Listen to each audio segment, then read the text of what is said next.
तुम्हाला आवाज येतोय का माझा?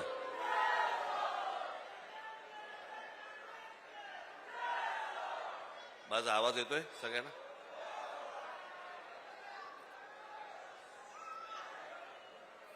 सन्माननीय व्यासपीठ आणि माझ्या जमलेल्या सर्व मराठी बांधवांनो, भगिनींनो आणि मातांनो,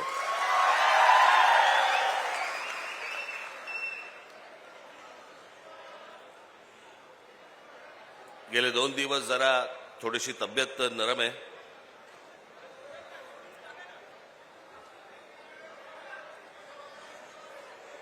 मी आज जो आत्ता इथे आलोय, मला सकाळी माझ्यात ताकद नव्हती. मी फक्त जयंतरावांच्या प्रेमाखातर, तुमच्या प्रेमाखातर म्हणून मी आज इथे आलो. फार काही लंब भाषण करणार नाही, परंतु जरा पावसाळा कमी झाला की पनवेलमध्ये मी सभा नक्की देईन, निश्चित देईन.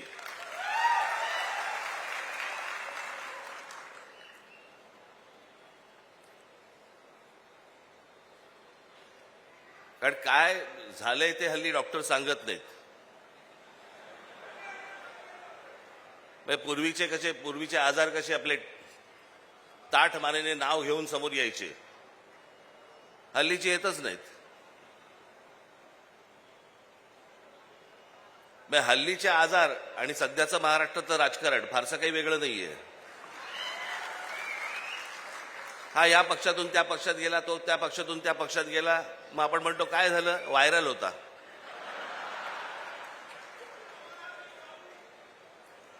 हे सगळे महाराष्ट्रात व्हायरल खूप फिरतायत.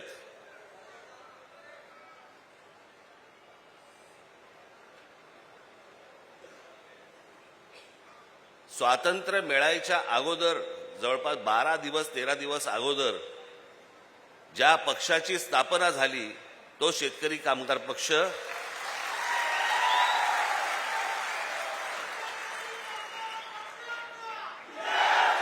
म्हणजे 3 ऑगस्ट 1947 ला स्थापना झाली आणि 15 ऑगस्ट 1947 ला स्वातंत्र्य मिळालं.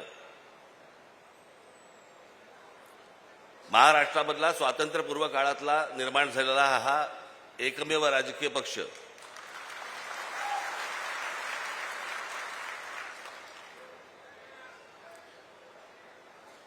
इतक्या वर्षानंतर देखील हे सगळं टिकून आहे, हे खरंच आश्चर्य आहे.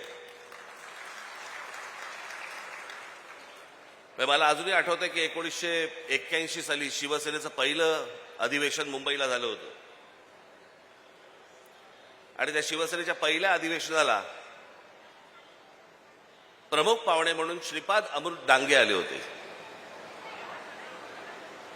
कम्युनिस्ट पक्षाचे. खरं तर शिवसेना आणि कम्युनिस्टांमध्ये कधी मधून विस्तवी जात नसे, पण राजकारण आणि राजकारणी हे उदार होते, मोठ्या मनाचे होते. ते मोठं मन आता संकुचित व्हायला लागले सगळ्यांचं. म्हणजे आज जर समजा विचार केला त्या गोष्टीचा, तर शिवसेनेच्या व्यासपीठावरती श्रीपाद अमृत डांगे येणं म्हणजे भगव्या व्यासपीठावरती लाल ध्वज येण्यासारखं होतं.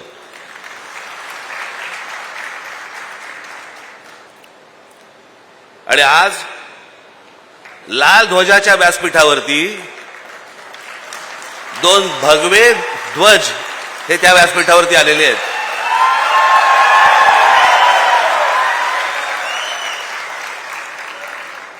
जयंतरावांनी मला जेव्हा येऊन सांगितलं की तुम्ही यायला पाहिजे, आणि ते बाकी काय नाही, फक्त मराठीवर बोला. त्याच्यामुळे आता बाकी मला खरं तर शेका पक्षावरती खूप बोलायचं होतं, पण जयंतराव बोले नका बोलू तर, म्हणून त्याच्या मला काय बोलता नाही येणार आता. इथे मगाशी कोणीतरी उल्लेख केला की मी शेतकरी कामगार पक्षाच्या व्यासपीठावरती मी पहिल्यांदा येतोय. नाही, दुसऱ्यांदा येतोय.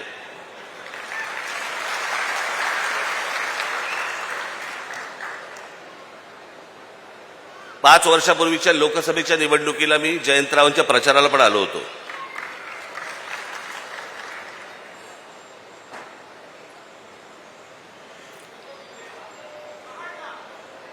राजकीय पक्ष असतात, निवडणुका होतात, निवडणुका लढवल्या जातात, सगळ्या गोष्टी असतात.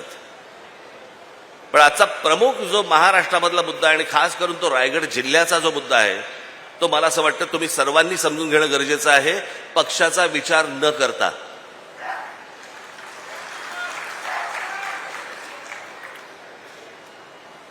आज ज्या प्रकारे या संपूर्ण रायगड जिल्हा हे अटल सेतू वगैरे झालंय, जेव्हा जेव्हा चांगले रस्ते ज्या वेळेला आलेले आहेत त्यावेळेला जर राज्यकर्त्यांचं लक्ष नसेल तर तो प्रदेश बर्बाद व्हायला वेळ लागत नाही. आणि आपल्याकडच्या राज्यकर्त्यांचं तुम्हाला आता सध्या माहितीच आहे. महाराष्ट्र राज्याचा मुख्यमंत्री महाराष्ट्रात लहान मुलांना हिंदी कशी आणता येईल आणि शिकवता येईल याचा विचार करतोय. पण महाराष्ट्रामध्ये जे काम धंद्यासाठी येत आहेत त्यांना मराठी कशी येईल याचा विचार नाही मुख्यमंत्र्यांच्या मनात.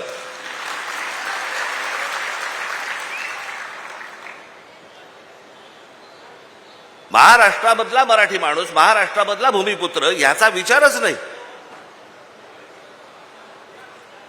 आणि याचं सगळ्यात मोठं विदारक जर स्वरूप कुठचं असेल, भीषण स्वरूप जर कुठचं असेल तो रायगड जिल्हा आहे.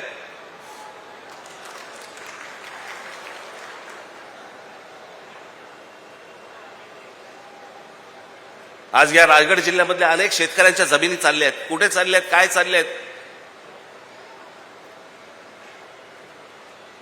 जमिनीचे व्यवहार करणारे पण आपलेच, कुंपणच शेत खात आहे.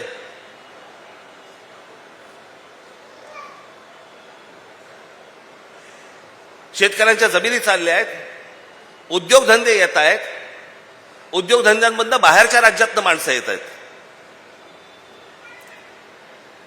मी आज ज्या व्यासपीठावरती आलेलो आहे त्या पक्षाचं नाव आहे शेतकरी कामगार पक्ष. म्हणजे एका बाजूला शेतकरीही बर्बाद होतोय आणि दुसऱ्या बाजूला उद्योग जे येत आहेत त्याच्यामध्ये मराठी कामगार भरती होत नाहीये, बाहेरच्या राज्यातले लोक होत आहेत. शेतकरी कामगार पक्ष मग काय उपयोग? या रायगड जिल्ह्याची जबाबदारी जयंतराव तुम्ही हातामध्ये घेतली पाहिजेत. आणि जो शेतकरी आहे तो बर्बाद होणार नाही. या रायगड जिल्ह्यामधली मराठी तरुण तरुणी या उद्योगधंद्यामध्ये कामाला लागली पाहिजेत. याच्यासाठी मला असं वाटतं सर्व पक्षांनी काम करणं गरजेचं आहे. बाकीची राज्य बघा तुम्ही. मी ह्या हिंदीच्या प्रश्नावरती पण बोललो होतो. मी तेव्हा माझ्याकडे आले होते ना जेव्हा ते शिक्षण मंत्री भुसे, त्यालाही मी म्हटलं होतं, मी म्हटलं गुजरातमध्ये आहे का हो? या देशाचे पंतप्रधान आणि या देशाचे गृहमंत्री हे दोघेही गुजरातचे आहेत. अमित शहा एका त्यांच्या इंटरव्ह्यूमध्ये बोलले होते, त्यांना प्रश्न विचारला भाषावादावरती, तर ते बोलले पहिल्यांदा तुम्हाला सांगतो म्हणे मी काही स्वतः हिंदी भाषिक नाही, मी गुजराती आहे. देशाचा गृहमंत्री स्वतः ठणकावून सांगतो की नाही मी हिंदी भाषिक नाही, मी गुजराती आहे.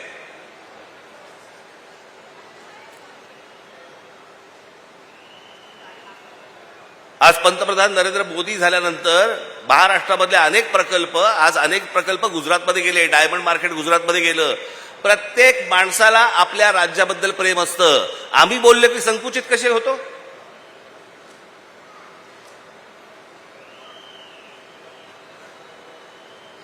मी जेव्हा त्याला सांगितलं, म्हटलं तुम्ही आता हिंदी आणायचा प्रयत्न करताय, गुजरातमध्ये आहे का हिंदी? ते बोलले नाही गुजरातमध्ये नाही हिंदी. म्हटलं मग महाराष्ट्रात का आणताय? यांचं काय राजकारण चाललंय ना, मला असं वाटतं आपण ही गोष्ट नीट समजून घेणं गरजेचं आहे. राजकीय पक्ष निवडणुका येत राहतील, जात राहतील, सगळं होत राहील. मी मागे माझ्या भाषणात म्हणालो होतो ना, एकदा तुमची भाषा संपली आणि तुमची एकदा जमीन गेली, जगाच्या पाठीवर तुम्हाला कसलंही स्थान नाही, कसलंही स्थान नाही. मी आता मुद्दा म्हणून तुम्हाला आता गुजरातमधली जागेची परिस्थिती म्हणजे शेती जमीन बघा, शेतीची जमीन गुजरातमधली काय परिस्थिती आहे. Gujarat tenancy and agriculture land act या कायद्यानुसार गुजरातमध्ये जे गुजरातचे रहिवासी नाहीत किंवा अनिवासी भारतीयांना शेत जमीन विकत घेता येत नाही.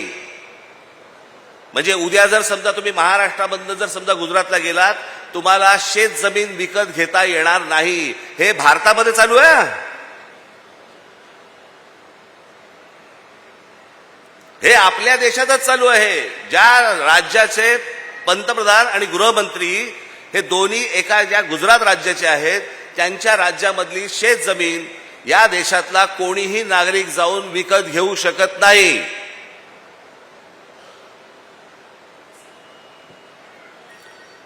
समजा ती विकत घ्यायची असेल तर फेमा नावाचा कायदा आहे, त्याच्या अंतर्गत रिझर्व्ह बँकेकडनं विशेष परवानगी घ्यावी लागते.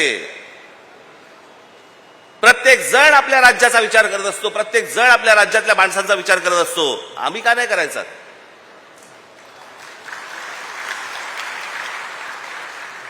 आज आमच्याकडे इथे रायगड जिल्ह्यामध्ये कोण जमिनी घेत आहे, कोण येतंय, कोण राहतंय, काय चाललंय माहिती नाही.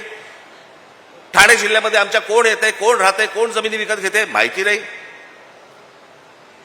जवळपास उत्तरेमधले अनेक असे धनदांडगे आहेत की ज्यांनी आज महाराष्ट्रामध्ये, कोकणामध्ये, खास करून रायगडमध्ये, रत्नागिरीमध्ये, सिंधुदुर्गामध्ये जमिनीच्या जमिनी घेऊन ठेवलेल्या आहेत. आमचेच लोक विकतायत. आमच्या लोकांना एवढंही कळत नाहीये की ह्यातनं आम्हीच संपणार आहोत.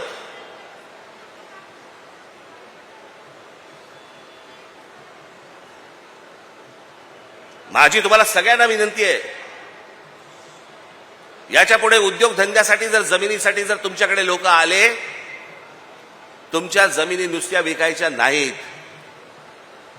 त्यांना म्हणा आम्ही जेवढे शेतकरी आहोत तुमच्या कंपनीमध्ये आम्ही पार्टनर म्हणून येणार. आमची मुलं तर लागतीलच लागतील तुमच्याकडे कामाला, पण अशा फोकटच्या फाकट आम्ही नुसत्याच जमिनी देणार नाही तुम्हाला. आज या गोष्टी जर नाही वाचवल्या आपण, आपल्या हातात काहीही राहणार नाही. उद्या याच ठिकाणी, याच रायगडमध्ये अमराठी नगरसेवक निवडून येतील, अमराठी आमदार निवडून येतील, अमराठी खासदार निवडून येतील. मी जो त्या दिवशी माझ्या एका सभेमध्ये मी सांगितलं ना की हा धोका सगळ्या अख्खा ठाणे जिल्ह्याला विळखा पडलेला आहे.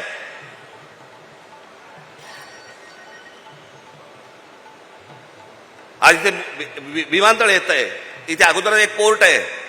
कोण माणसं येत आहेत, कोण नाही येत आहेत. मला असं वाटतं आपण सगळ्या पक्षांनी विचार केला पाहिजे की या येणाऱ्या नवीन विमानतळावरती सर्वाधिक जवळपास 100% ही मराठी मुलं आणि मराठी मुली कामाला लागल्या पाहिजेत तिकडे.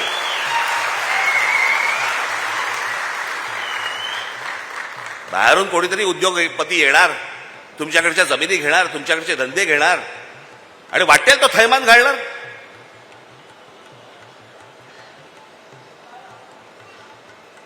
आता तुम्हाला म्हणे तुम्ही ह्या सगळ्या जमिनी आणि ह्याच्यावरती म्हणे कायदा आणला राज्य सरकारने.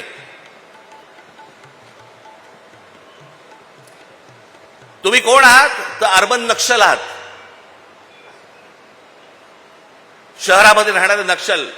तुम्ही जर विरोध केला, कुठच्या प्रकल्पाला विरोध केला तर सरकार तुम्हाला अटक करू शकतं. एकदा करूच देत.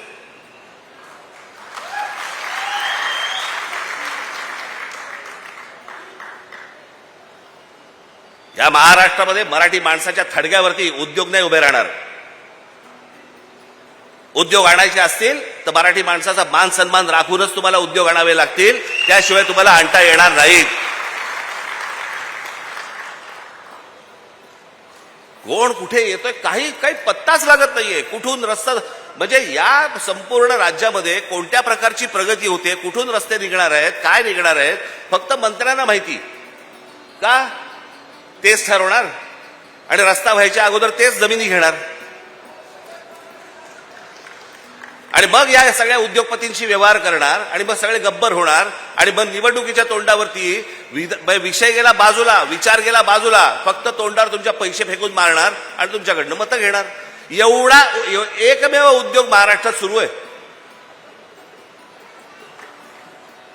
कोणी त्याच्या खोलात जाऊन बघायला तयार नाही, कोणी त्याच्या खोलात जाऊन विचार करायला तयार नाही की ह्याच्या पुढे काय होणार आपलं. थोडक्यात जमिनी विकायच्या, तुमच्याकडे काहीतरी चिटूर पिटूर काहीतरी येणार आणि मग ते पैसे आले की मग ते पण काढायला मोकळेच आहेत. सर्वाधिक डान्स बार हे रायगड जिल्ह्यामध्ये बंद झाले होते ना हो. मग अनधिकृतरित्या एवढे डान्स बार हे सगळे रायगड जिल्ह्यामध्ये, तेही कोणाचे? तेही मराठी लोकांचे. म्हणजे इथून पिळला गेलात की डान्स बारच्या नादी लावून तिकडून पिळून घ्यायचं. अहो हा रायगड जिल्हा आहे ना हो. आमच्या शिवछत्रपतींची राजधानी आहे ना इथे. कल्याणच्या सुभेदाराची खडा नारळाने ओटी भरून परत पाठवणी करणारा आमचा राजा, त्याची राजधानी इथे असताना त्या रायगडमध्ये डान्सबार सुरू आहेत. तुम्हाला पूर्ण भरकटवून टाकायचं. तुमचं मूळ विषयांकडे लक्षच नाही गेलं पाहिजे. वेगळेच विषय आणायचे. आता कालच माझ्याकडे कोणीतरी आणलं की आता काहीतरी महाराष्ट्र राज्य स्वतः गुजराती साहित्य संमेलन भरवतोय म्हणे. भरवू देत. व्यापाराच्या चोपड्यांमधनं पुस्तकाच्या चोपड्यांमध्ये लक्ष गेलं तर जास्ती बरं. पण हे काय चालू आहे? हे नुसतं गुजराती माणसाबद्दलचं प्रेम नाहीये. मराठी माणसाची आणि गुजराती माणसाची लागावी, इथे भांडणं व्हावी, त्यातनं आपण मतं कशी काढू शकतो, काय काय करता येईल, ह्याच्यासाठीचे उद्योग आहेत. दुसरं काही नाहीये. त्याला वाटलं होतं की लगेच राज ठाकरे आणि बाकी सगळे संजय राऊत आम्ही सगळेजण रिॲक्ट होऊ त्याच्यावरती. होणार नाही. आम्हाला जे पाहिजे तेच आम्ही करू. तुम्हाला जे पाहिजे ते आम्ही करणार नाही. बिलकुल करणार नाही. ज्या वेळेला समजेल की तुमच्या कृतीतनं महाराष्ट्राला नख लागतंय त्यावेळेला अंगावरतीच येऊ.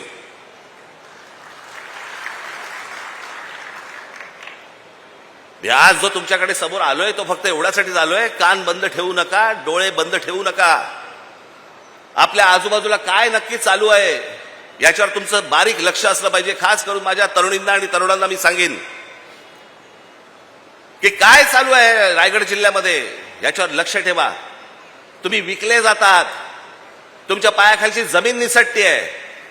उद्या तुमची भाषा पण निघून जाणार इकडनं. आणि मग नंतर कालांतराने, मी नेहमी सांगत होतो, कालांतराने पश्चातापाचा हात फक्त कपाळावरती मारत बसावा लागेल तुम्हाला. दुसरं तुमच्या हातामध्ये काही राहणार नाही. पैसे कमवले पाहिजे. पैसे प्रत्येकाने कमवले पाहिजेत. तुमच्या प्रत्येकाकडे पैसे आले पाहिजेत. तुमची कुटुंब उभी राहिली पाहिजेत. सगळ्या गोष्टी उभ्या राहिल्या आहेत. महाराष्ट्र विकून नाही.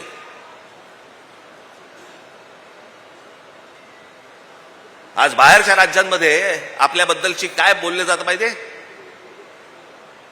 अत्यंत लाज वाटते मला. लाज. हे कोण आहेत लोक म्हणे? परचेसेबल कम्युनिटी. विकत येणारी माणसं, विकत घेता येणारी माणसं. ही आपली प्रतिमा आहे.